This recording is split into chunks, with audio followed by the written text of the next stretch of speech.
प्रणाम, नमस्कार, शुभ आशीष।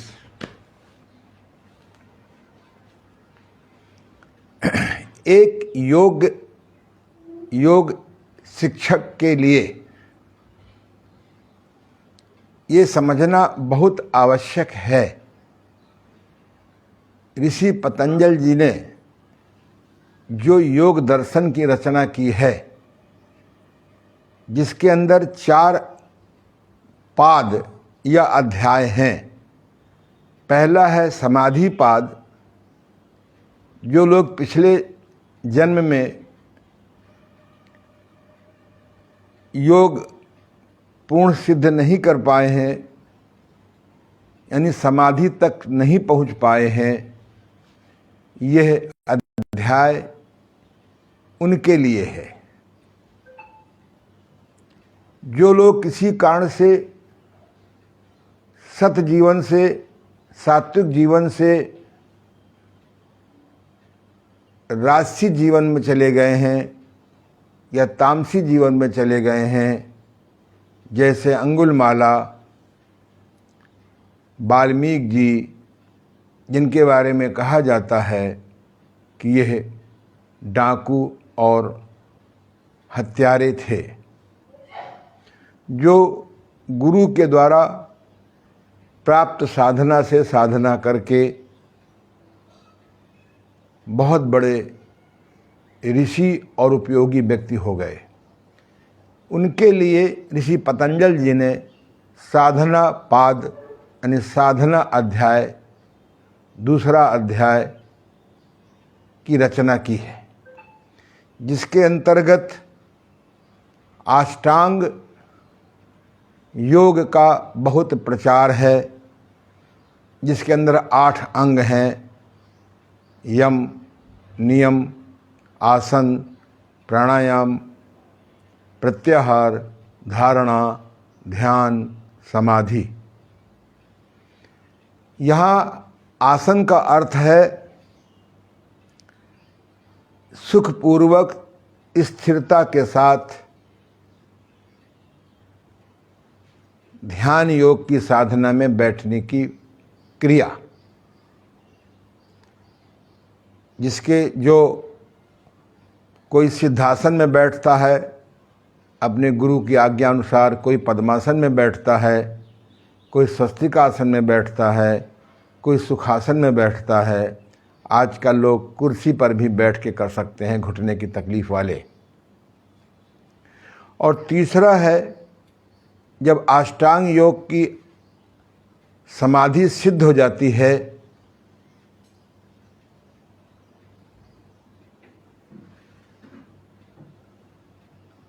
तो इसका एक नाम प्रत्याहार, धारणा, ध्यान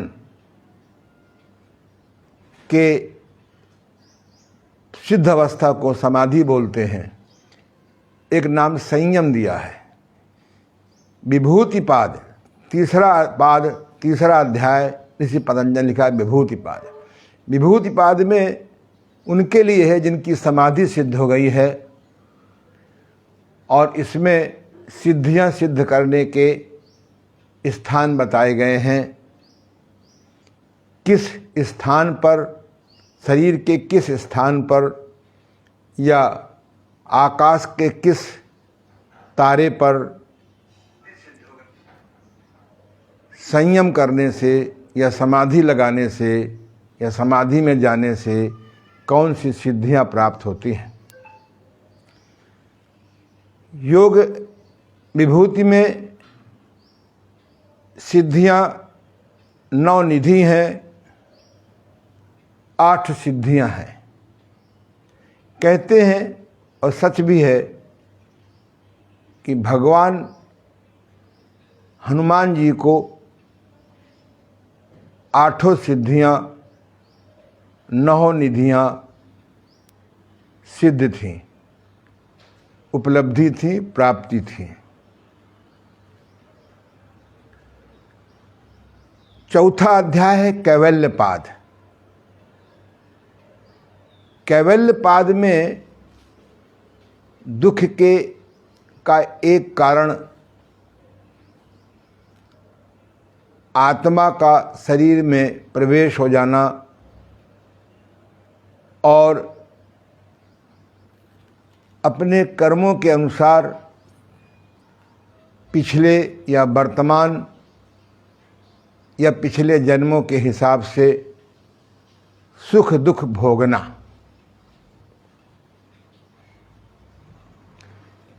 इस सुख दुख से बाहर निकलने में हम आवागमन से कैसे मुक्त हों, इस चौथे अध्याय में, चौथे पाद में, जिसका नाम कैवल्य पाद है, इसमें कुछ दिव्य औषधियों का वर्णन है, कुछ दिव्य मंत्रों का संकेत है, कुछ है गुरु की सेवा से प्राप्त सिद्धियां होती हैं,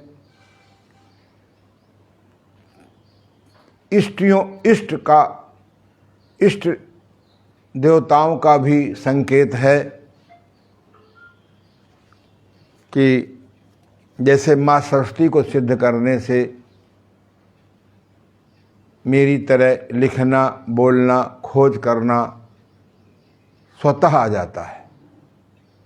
माँ लक्ष्मी को सिद्ध करने से अपार संपत्ति के मालिक हो जाते हैं। माँ काली के सिद्ध करने से दुर्व्यसनों से, दुर्व्यवहारों से, दुराचारों से, अनाचारों से, व्यभिचारों से बचे रहते हैं। ऐसे ही जो हमारे सनातन संस्कृति में विभिन्न प्रकार के देवताओं का वर्णन है, हनुमान जी के सिद्ध होने से क्या होता है, गणेश जी के सिद्ध कर लेने से क्या होता है। एक समय पर एक ही इष्ट को सिद्ध किया जाता है। ये और आवागमन से कैसे मुक्त हों,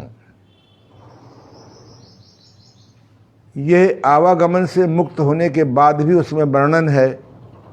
फिर हम उस परमात्मा के ग्रुप में चले जाते हैं, वर्ग में चले जाते हैं, सीमा में चले जाते हैं, जिसमें वो समय समय पर संसार में जब बहुत पाप बढ़ जाता है तो वह उन लोगों को भेजते रहते हैं दुखी व्यक्तियों को सुखी बनाने के लिए। जैसे कबीर दास जी ने दुख का कारण बताया है, धर्मांता से बाहर निकलने का बताया है, और जो उनका पालन करते हैं वो निकल भी जाते हैं। ऐसे ही नाना प्रकार के उदाहरण हैं जिनको अंसा अवतार कहते हैं। विषय बहुत विस्तृत हो जाएगा। कहते हैं लक्ष्मण जी शेष नाग के अवतार थे, राम जी विष्णु जी के अवतार थे। ये पूर्ण अवतार नहीं कहलाते हैं। अगर पूर्ण अवतार कहना है तो विष्णु जी अपनी व्यवस्था में से हट जाएंगे, जीरो हो जाएगा वहाँ पद। तो ये इस प्रकार के ये ऋषि पतंजलि का रचित योग दर्शन मैंने अपनी नई पुस्तक कायाकल्प द्वारा रोग मुक्ति कैसे में यह योग दर्शन के चारों पाद संक्षिप्त व्याख्या के साथ दे दिए हैं। मेरी एक पुस्तक है ध्यान योग क्या, क्यों, कब, कैसे।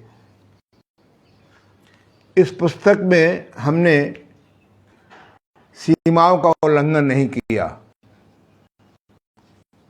वर्तमान की तरह जो तमाम वर्तमान योग सिद्धि के लोग, किसी ने विपश्यना की खोज की है, प्रेजेंट कर रहे हैं, कोई प्रेक्षा का बारे में बता रहे हैं, कोई अक्रिया ध्यान बता रहे हैं।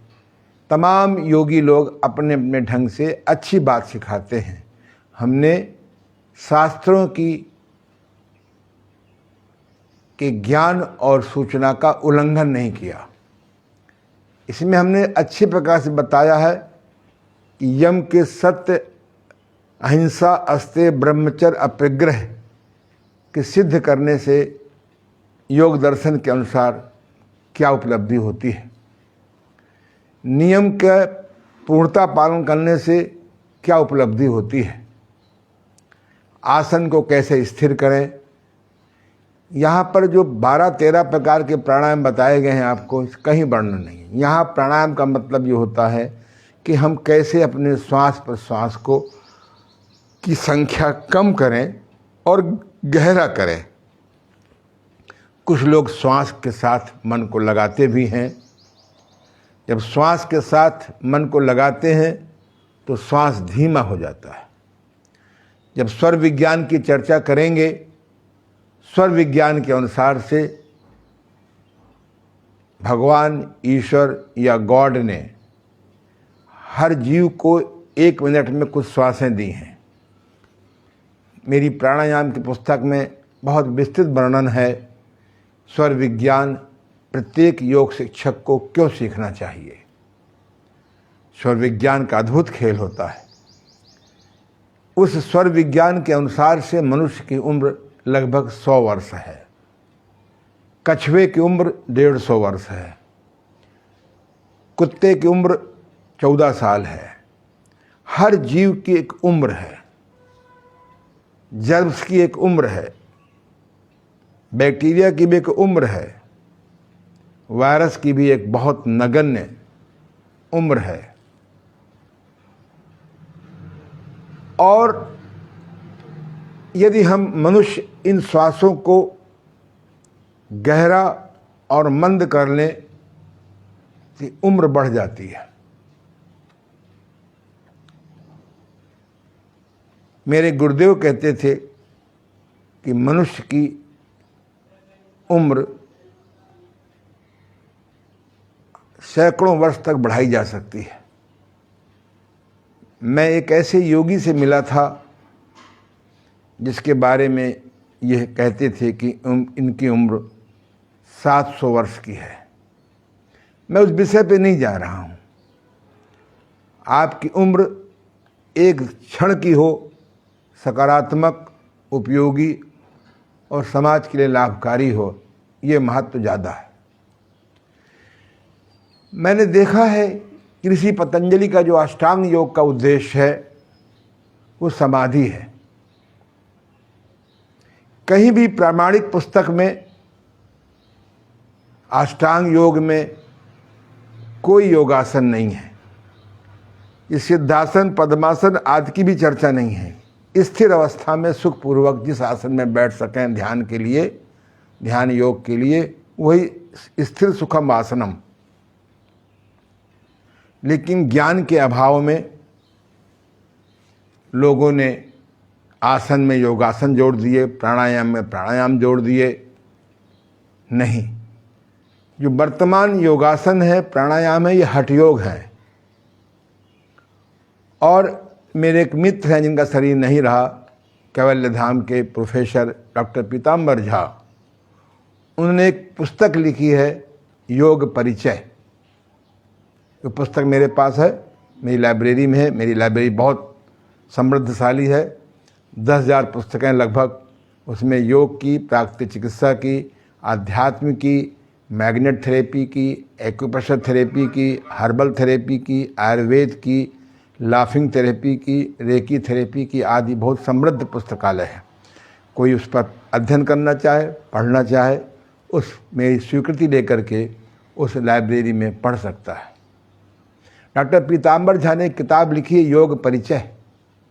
उन्होंने बहुत अच्छी किताब लिखी है, हर योग शिक्षक को पढ़नी चाहिए। मेरे यहाँ से उनको फोटो कापी मिल सकती है, प्राप्त हो सकती है। उसमें उन्होंने पतंजलि ऋषि के पुस्तक योग दर्शन और ये आपके हठ योग प्रदीपिका, अष्टांग संग्रह, घिरण्य संहिता, ये 4-5 पुस्तकें बहुत प्रामाणिक हैं कोर्स की। उन्होंने बहुत ही तुलनात्मक अध्ययन किया है। मैं उनको प्रणाम करता हूँ। ये बात मैं इसलिए कह रहा हूँ कि योग को प्रोफेशन बनाइए, स्वागत है। योग से आप अपना परिवार चलाइए, स्वागत है। योग से आप अपने परिवार का संचालन करिए, किंतु योग के साथ साथ में अष्टांग योग की समाधि को सिद्ध करिए। ध्यान एक अपूर्ण विज्ञान है। ध्यान का अर्थ होता है कंसंट्रेशन। बाह्य जगत में कंसंट्रेशन चाहिए। मैं आपके सामने 1 घंटे का लगभग अपने अनुभव आपको शेयर कर रहा हूँ, दे रहा हूँ, तो मुझे सतत याद है, मेरे सामने घड़ी रखी है कि मुझे ये बात 55 मिनट, 60 मिनट, अधिकतम 65 मिनट में समाप्त करनी है। ये ध्यान है। जिस सब्जेक्ट को हमने उठाया है, जिस विषय को हमने उठाया है, उस विषय के ही लगभग आसपास रहें। यह ध्यान है। समय पर यहाँ प्रारंभ करें, ये ध्यान है। ध्यान माने बाह्य जगत के लिए ध्यान चाहिए, जागरूकता चाहिए, कंसंट्रेशन चाहिए, अलर्टनेस चाहिए। ध्यान अष्टांग योग का अंतिम उद्देश्य नहीं है। अष्टांग योग का अंतिम उद्देश्य समाधि है। समाधि जब अध्ययन किया मैंने गहराई से, गीता प्रेस गोरखपुर से निकलने वाले योगांक का, आज से 90 साल पहले ये अंक आया था, जो मुझे अपने 24 गुरु में एक गुरु श्री सत्येंद्र प्रसाद जी तिवारी से प्राप्त हुआ था। मैं उन्हें प्रणाम करता हूँ। तो उसमें स्पष्ट रूप से लिखा था कि जब तक आप समाधि को उपलब्ध नहीं होंगे, आप अपने दुख के कारण को नहीं समझ पाएंगे। कोई कहेगा बीमारी मौसम की खराबी के, जुखाम मौसम की खराबी से हुआ है, दस्त बैक्टीरिया से हुआ है, वायरस से हुआ है।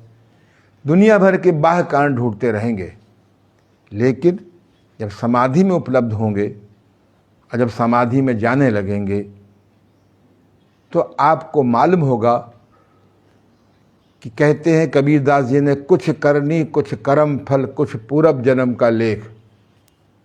दुख और सुख का जो कारण होता है, कुछ पिछले जन्मों के कर्म होते हैं, कुछ पिछले वर्षों के कर्म होते हैं, कुछ वर्तमान के कर्म का फल होता है। कबीर से बड़ा मुझे तो कोई योगी नजर आया नहीं। वो हिंदू मुसलमान दोनों को बहुत डांटते थे। अगर उस समय ईसाई होते तो ईसाइयों को भी डांटते, और दोनों लोग प्यार करते थे। दोनों लोग प्यार करते थे और 120 वर्ष तक जीवित रहे।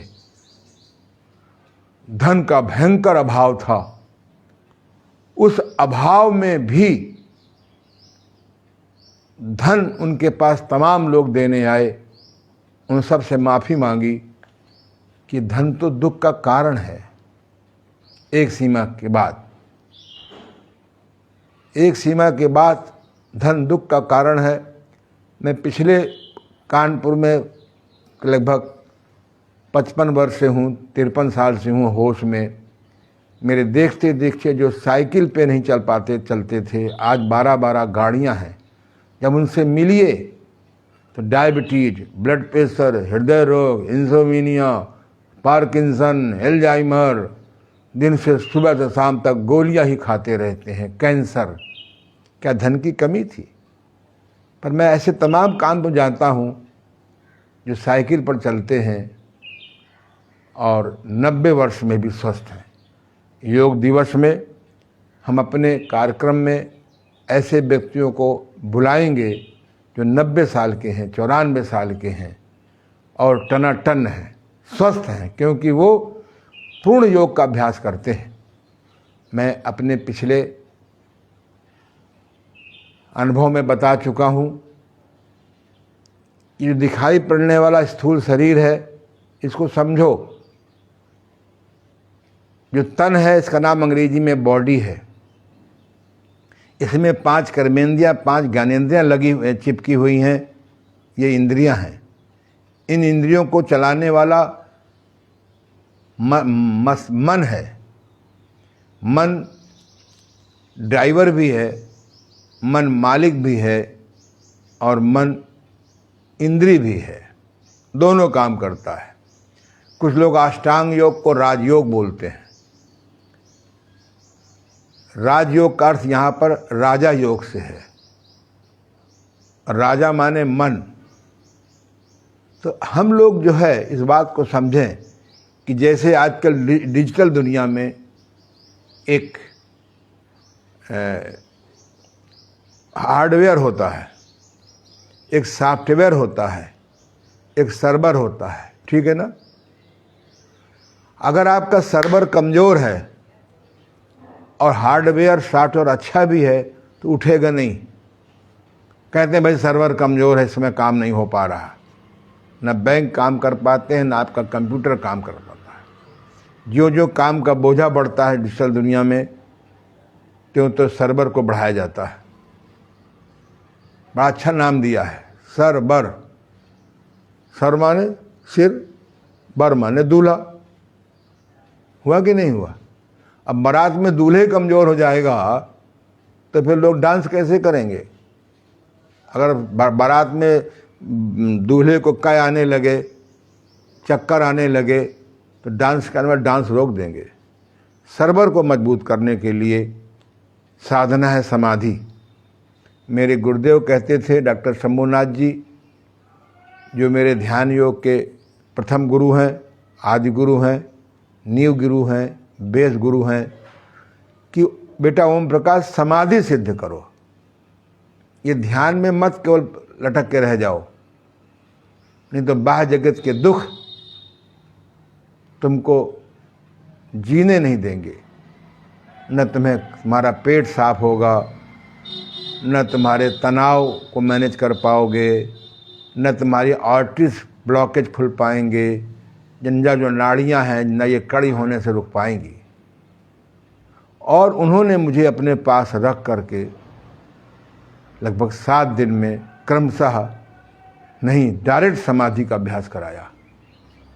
उस समय इसकी उपयोगिता मुझे नहीं मालूम थी, पर अब धीरे धीरे समाधि का आनंद मिलने लगा, समाधि से सकारात्मक संदेश मिलने लगे। और ये समाधि बहुत सरल है, समाधि बहुत सरल है। हाँ, सद्गुरु से अगर शक्तिपात का सौभाग्य मिल जाए तो और सरल है। कबीरदास जी चक्कर लगाते रहे अपने गुरु रामानंद जी के। किसी कारण से रामानंद जी ने उनको नहीं शक्तिपात किया। आज का तो लल्लू कल्लू पिल्लू टिल्लू जिन्होंने रेकी की सिद्ध नहीं किया है और शक्तिपात कर रहे हैं। रेकी जैसी डिवाइन विद्या की इतनी दुर्गति इस समय हो रही है, क्या प्रभु की लीला है। जैसे योग की दुर्गति हो रही है, 4 आसन सीख लिए और लीवर में सूजन है, स्प्लीन में सूजन है और उनको योगासन सिखा दिया। प्राणायाम के 5 सावधानियों को नहीं ध्यान दिया और वो योगासन करा रहे हैं। प्रभु की क्या लीला है। तो फिर रामानंद जी ने उनको एक विशेष घटना के द्वारा उनको शक्तिपात मिला। जब वो जहाँ नहाने जाते थे वो लेट गए और जब उनका पैर पड़ा तो उन्हें उठाया। अरे भाई, ये आदमी पात्र है। और उन्होंने उनको शक्तिपात किया। मैं कबीर जैसे सिद्ध मुझे अभी तक मेरी जानकारी में नहीं मिले। और 120 वर्ष तक जीवित रहे, स्वस्थ अवस्था में जीवित रहे। मृत्यु के बाद जब झगड़ा होने लगा हिंदू मुसलमान में कि मैं इनको कब्र में लेटाऊंगा, वो कि हम जलाएंगे, तो उन्होंने अपनी दिव्य शक्ति से अपने शरीर को प्राकृतिक जानवरों की तरह गायब कर दिया और वहाँ पर फूल मिले। तो ये समाधि जो सिद्ध होती जाएगी, बढ़ती उम्र के साथ में आपके बढ़ते हुए दुख सुख में बदलना शुरू हो जाएंगे।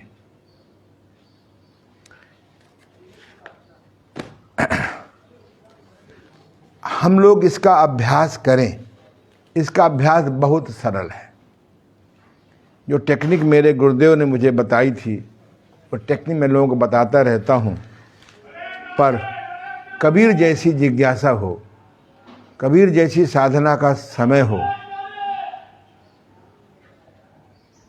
मैं रामानंद बन सकता हूँ और हूँ, लेकिन आप कबीर तो बने।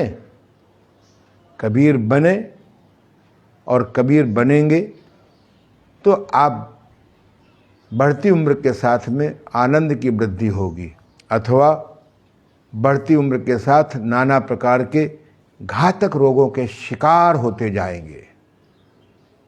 तो इसलिए थोड़ा और समझें हम। वास्तव में मैं अपने गुरुदेव को धन्यवाद करता हूँ कि उन्होंने प्रत्याहार, धारणा, ध्यान, समाधि चारों को आपस में ऐसे मिला दिया कि आप एक साथ इसका अभ्यास कर सकते हैं। प्रत्याहार के बिना ध्यान सिद्ध नहीं होगा, धारणा के बिना ध्यान इच्छित नहीं पकेगा, ध्यान या कंसंट्रेशन अथवा एकाग्रता के बिना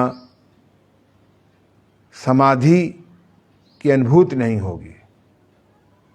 समाधि एक ऐसी व्यवस्था है जैसे किसी अंधेरे कमरे में आप बैठे हों, आपके हाथ में मोबाइल भी ना हो, मोमबत्ती भी ना हो, दीपक भी ना हो, माचिस भी ना हो और जुगनू भी ना हो, घोर अंधकार में आप बैठे हों।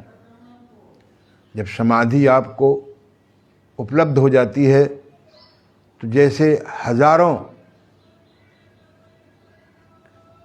पावर का बल्ब कमरे में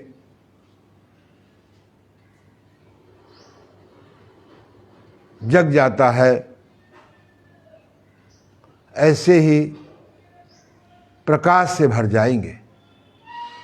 उस प्रकाश में आपको अनुभूत होगा कि मेरे अमुक दुख का क्या कारण है, क्यों बेटी का मृत्यु हुई, क्यों पति की मृत्यु हुई, क्यों पति बीमार है, क्यों पत्नी की मृत्यु हुई। जितने भी जीवन के दुख हैं, इनका जो कारण है वह पकड़ में आ जाएगा। इसलिए मैं सभी से कहता हूँ कि अगर दुख को से बाहर निकलना है, दुख को कमज़ोर करना है, जनक की तरह आपको आनंद की अनुभूति करनी है, स्वयं भगवान आपके यहाँ आए और चारों लड़कियों की शादी एक समय में हो जाए, हमारी बड़ी से बड़ी समस्या हल हो जाए। बड़ी समस्याओं को हल करने के लिए भी समाधि चाहिए, उस समस्याओं में अतियोग न हो उसके लिए भी समाधि चाहिए, और हम सदा जागरूक रहें, सावधान रहें, उसके लिए भी समाधि चाहिए। दुख में भी आप ये ढूंढ लें कि क्या कारण है।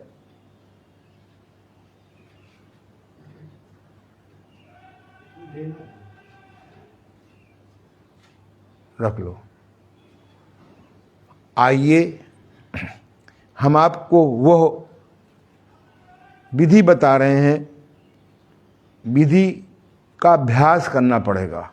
मेरे पास लगभग 2-3 लोग नित्य आते हैं।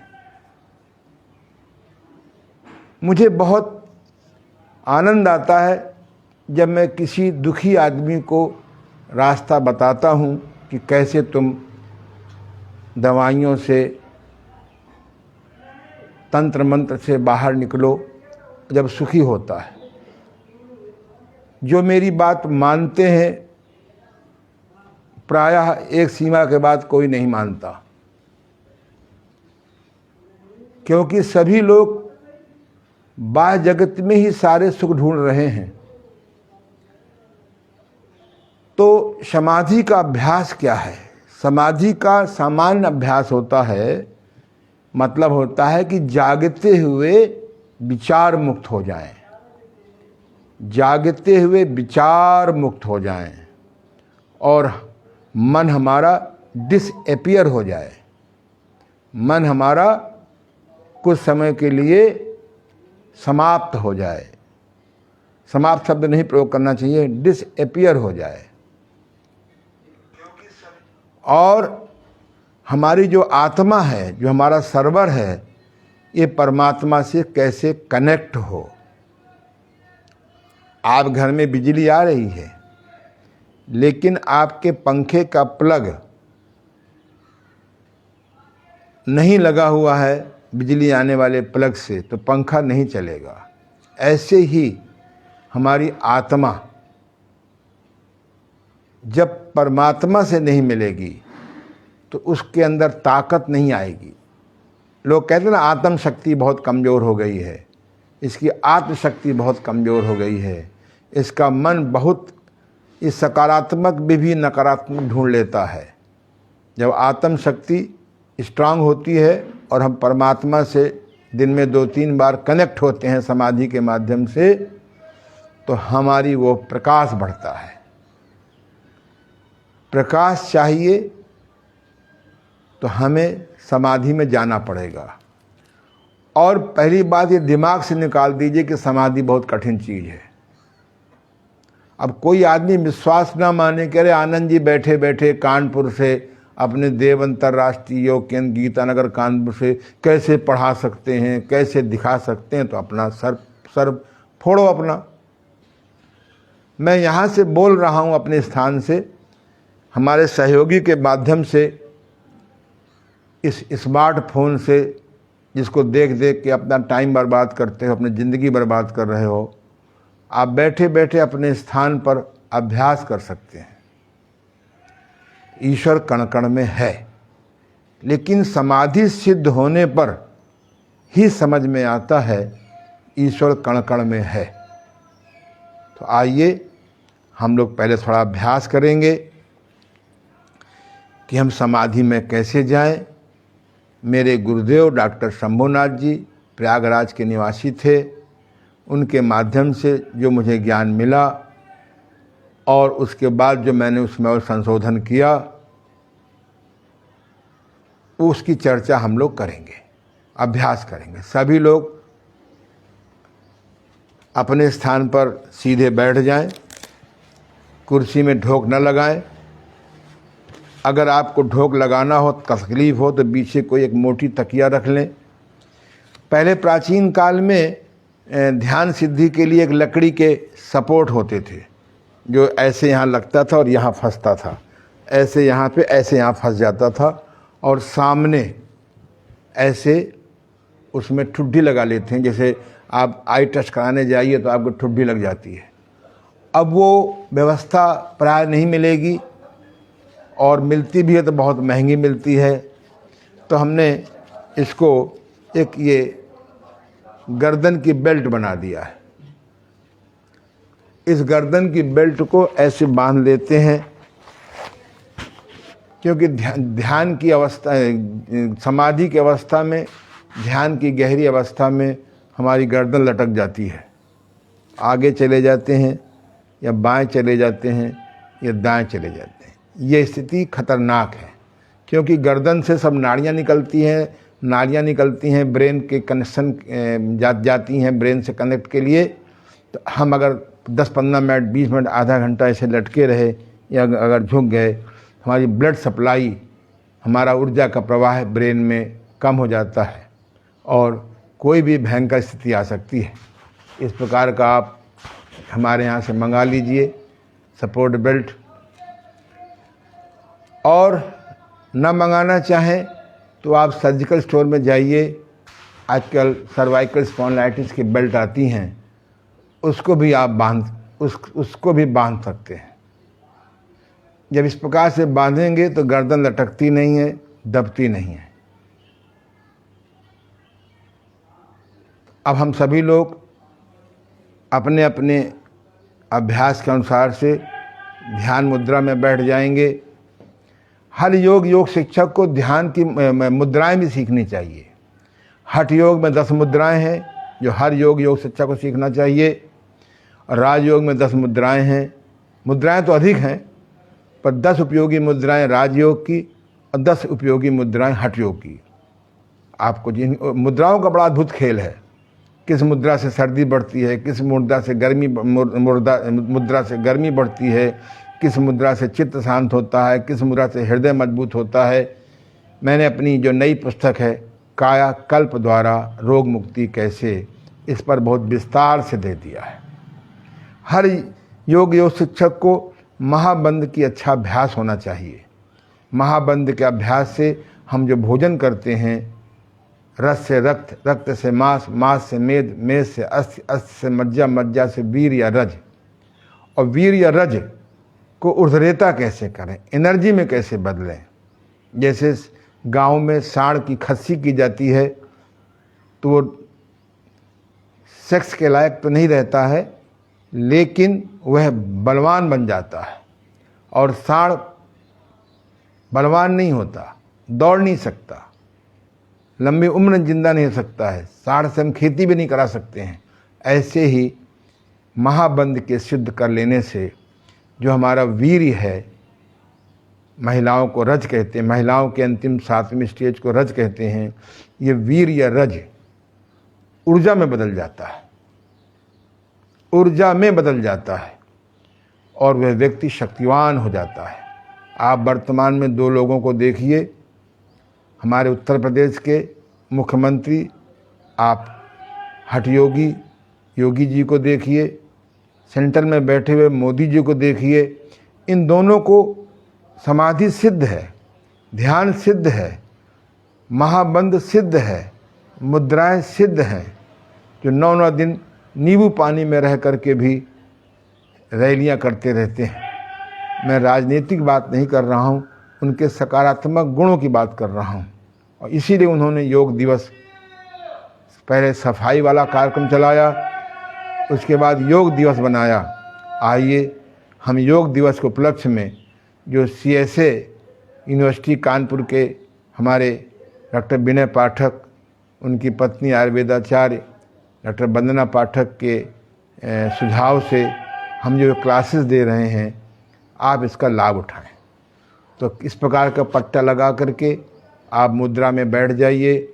और जो मेरे सामने बैठे हैं वह भी आंख बंद करके बैठ जाएं और आंख बंद करके मैं ऐसी साधना आपको करा रहा हूं कि आज ही आप एक पल की, एक क्षण की, 1 सेकंड की, 1 मिनट की समाधि की अनुभूति कर लेंगे। आंखें बंद करके मन को आज़ाद कर देंगे। आंखें बंद करके मन को आज़ाद कर देंगे। मन जहाँ जाए जाने दीजिए, मन जो सोचे सोचने दीजिए, मन जो देखे देखने दीजिए, मन जो करे करने दीजिए।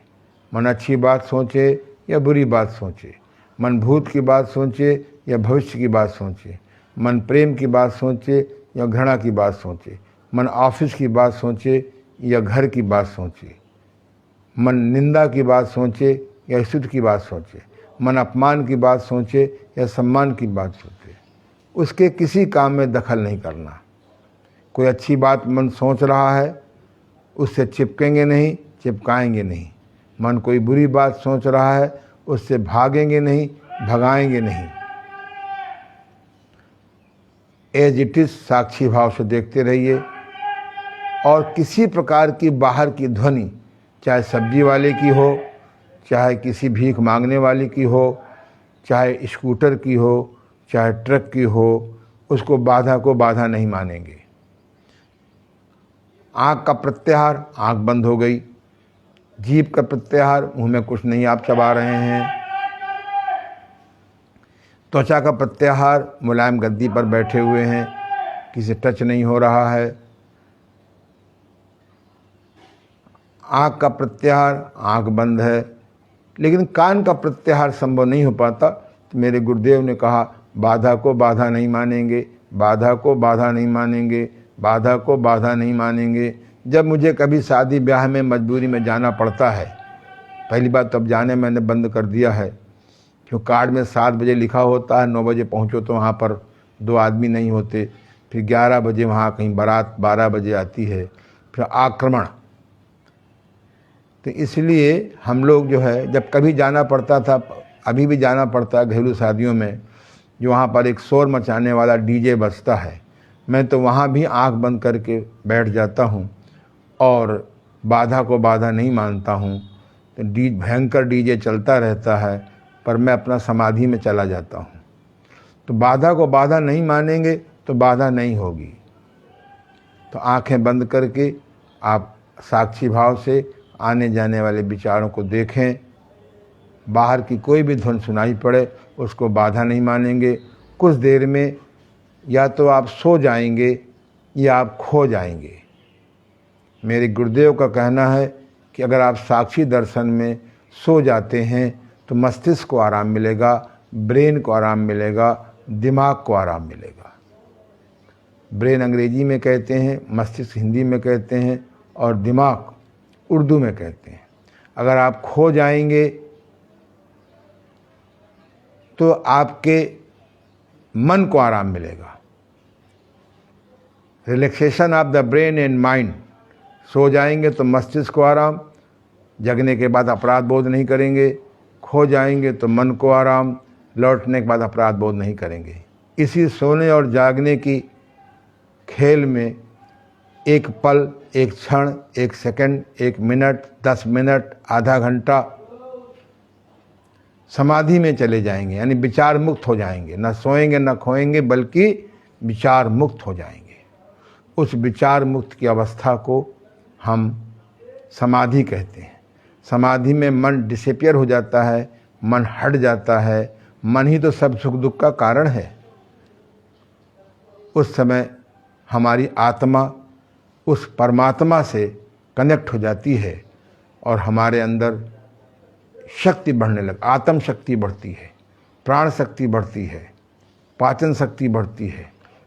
उसके बाद या पहले हम कुछ धारणाएं बताएंगे आपको, आज नहीं।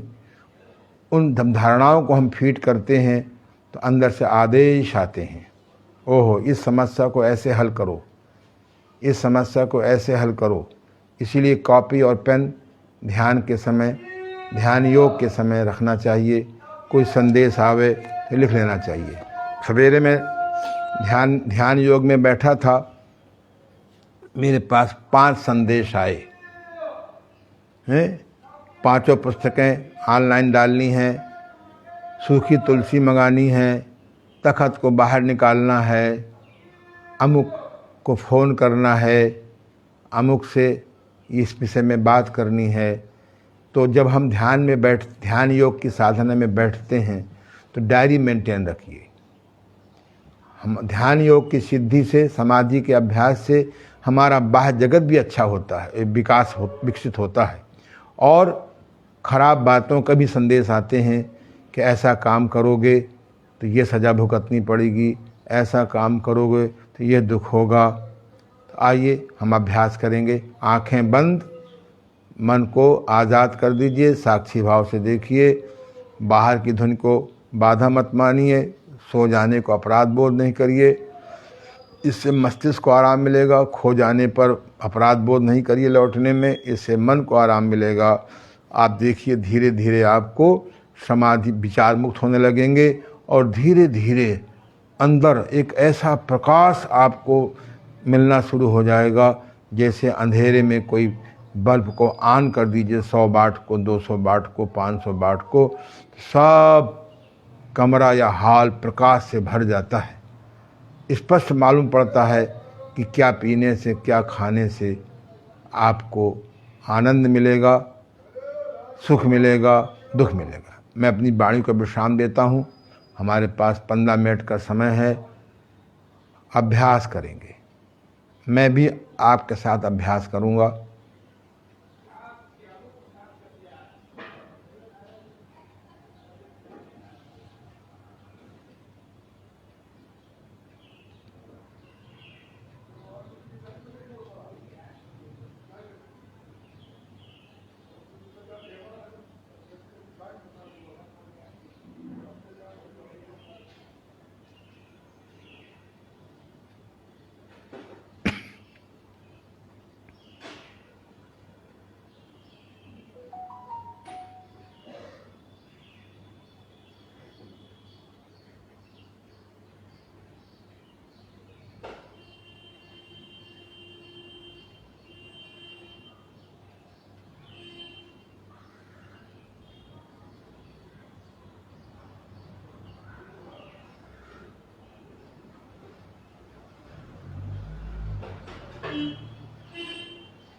किसी भी प्रकार की सुनाई पड़ने वाली ध्वनि को बाधा नहीं मानेंगे।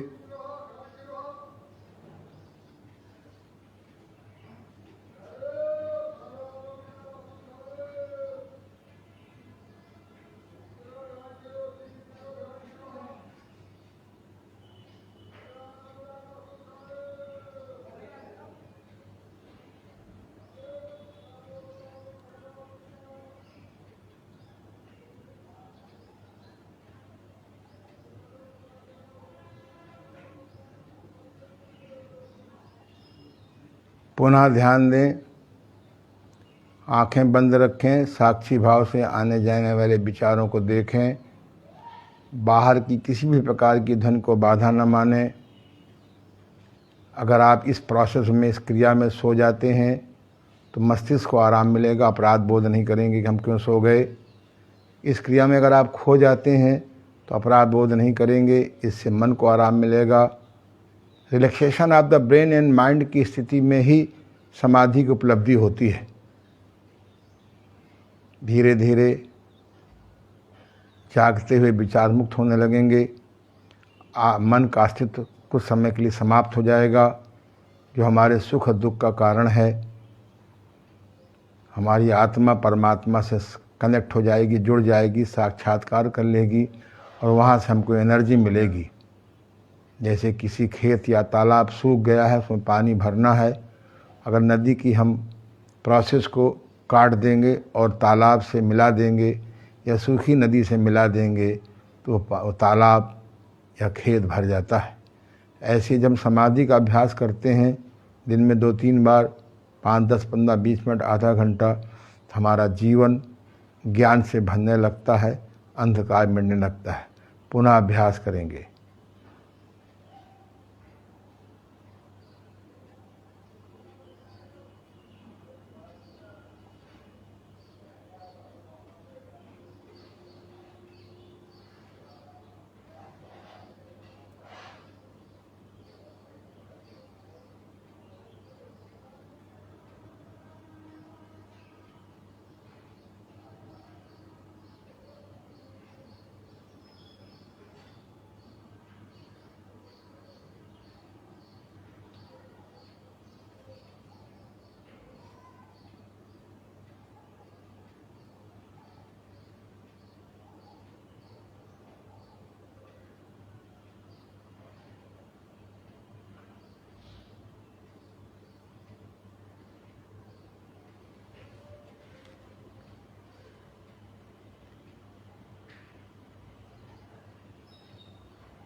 आंखें बंद रखें, आपस में हाथों को रगड़ें। नॉन वायलेंट, अहिंसक तरीके से, मुलायमियत से, जेंटली आँखों का शेक करें 2-3 बार। आँख खोलें। तो आज मैंने आपको बताया कि हम समाधि क्या है और समाधि को उपलब्धि कैसे करें और समाधि आवश्यक क्यों है। ये संसार परमात्मा ने मनुष्य को दुख के लिए नहीं बनाया, लेकिन समाधि के अभाव में मन की राजसी और तामसी आकर्षण में हम लोग दुख के भंडार हो गए हैं।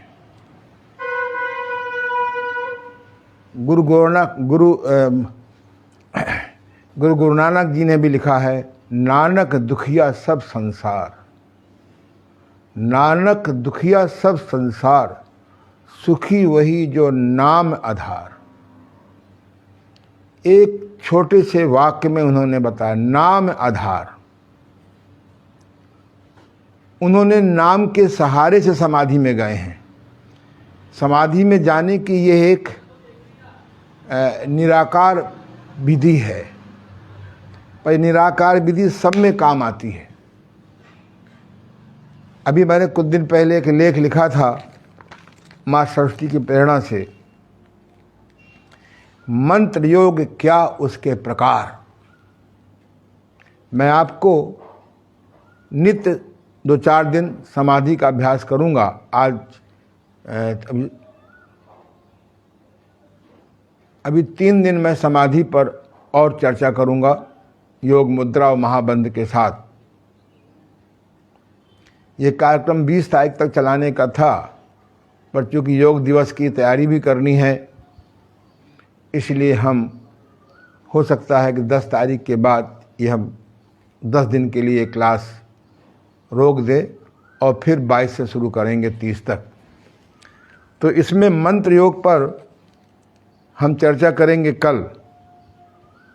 योग विद्या बहुत अद्भुत विद्या है। मंत्र विद्या में मैंने केवल 10 प्रकार के मंत्र दिए हैं, कल बात करेंगे। अक्षर मंत्र, किस प्रकार से अक्षर मंत्र से हम अपने चक्रों को जगाते हैं, मूलाधार, स्वादिष्ठान, मणिपूरक, अनाहत, विशुद्ध, आज्ञा और सहस्त्र चक्र। किस प्रकार से हम शब्द के द्वारा क्षमा, शांत, प्रेम, प्रसन्न, आरोग्य, आनंद जैसे शब्दों के द्वारा हम किस प्रकार से अपनी नकारात्मकता और अभाव को मिटाते हैं। हम किस प्रकार से अपने इष्ट देवताओं को जपते हैं, गणेश देवता को कैसे हम जगाएं, भगवान शिव को कैसे जगाएं। ये जगाने की विधि है, इसका रास्ता समाधि से ही गुजरता है। इसी प्रकार से बीज मंत्र होते हैं, किस देवता का कौन सा बीज मंत्र है और कैसे बनाएं, और किस प्रकार से बीज मंत्र और इष्ट मंत्र को जोड़ें। इसी प्रकार से हमारे यहाँ कुछ मंत्र हैं, इस पर नासा वाले प्रयोग कर रहे हैं अमेरिका में। किस गायत्री मंत्र से सद्बुद्धि क्यों आती है।